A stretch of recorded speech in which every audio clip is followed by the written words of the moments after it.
শিক্ষক অনেক অবাক হয়ে যায়, কারণ সারাদিন শুয়ে থাকা ছেলেটা আজকে অনেক মনোযোগ সহকারে ক্লাস করছে। আসলে ছেলেটি মন থেকে ক্লাস করছিল তা না, এই মেয়েটি তাকে অনেক বড় হুমকি দেয়। সে যদি আজকে ঘুমিয়ে ঘুমিয়ে ক্লাস করে তাহলে সে তাকে চাকু মেরে দেবে। ক্লাসে অনেকগুলো ছাত্র ছিল, কিন্তু মেয়েটির নজর সেই ছেলেটির উপরেই থাকে। ছেলেটি বুঝতে পারছিল না মেয়েটি কেন এমন করছে তার সাথে। ছেলেটি জানতো না সামনের দিনে এই মেয়েটি তার স্ত্রী হবে। আসলে এই মেয়েটির সাথে আগের জন্মে এই ছেলেটির বড় ভাইয়ের বিয়ে হয়েছিল, কিন্তু মিথ্যা এক কারণ দেখিয়ে তার বড় ভাই মেয়েটিকে বাড়ি থেকে বের করে দিয়েছিল। এই ছোট ভাই তখন এই মেয়েটিকে অনেক খেয়াল রাখতো এবং তাকে বাঁচাতো। তারপর হঠাৎ করে তার সৎ ভাই তাদের দুজনকে মেরে ফেলে।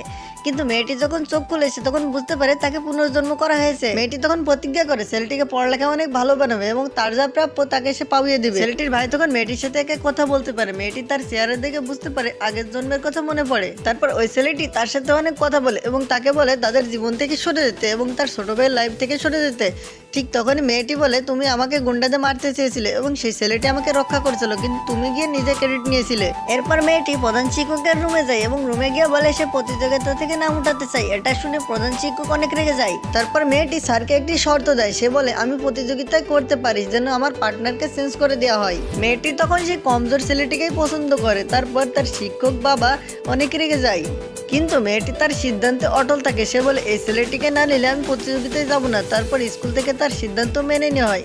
মেয়েটি তারপরে এই ছেলেটিকে অনেক পড়ালেখা করাতে থাকে। ছেলেটি তখন বইয়ের কাগজ ছিঁড়ে নিচে ফেলে দিতে থাকে। মেয়েটির তখন পিছনে ঘুরে মিথ্যা কান্না করতে থাকে। ছেলেটি তখন কাগজটি উঠায়। এরপর যত লেখা ছিল সবগুলো কমপ্লিট করে সে বাস্কেটবল খেলতে সেখান থেকে বেরিয়ে যায়। আসলে ছেলেটি ছিল অনেক মেধাবী, কিন্তু কেউ তা জানতো না। প্রতিযোগিতার দিন ছেলেটা সেখানে গিয়ে দেরি করে, কিন্তু সবাই সে মেয়েটিকে নিয়ে মজা করতে থাকে। ধীরে ধীরে সময় কমতে থাকে এবং সবাই তাদেরকে বলতে থাকে, তোমার পার্টনার যদি না আছে তাহলে তোমাদেরকে এখান থেকে বের করে দেওয়া হবে। ঠিক তখনই দরজায় একটি লাথি দিয়ে সেই ছেলেটি আসে এবং বলে, আমি এখানে। তো বন্ধুরা, পরবর্তী পার্ট পেতে চাইলে চ্যানেলটি সাবস্ক্রাইব করে সাথে থাকো।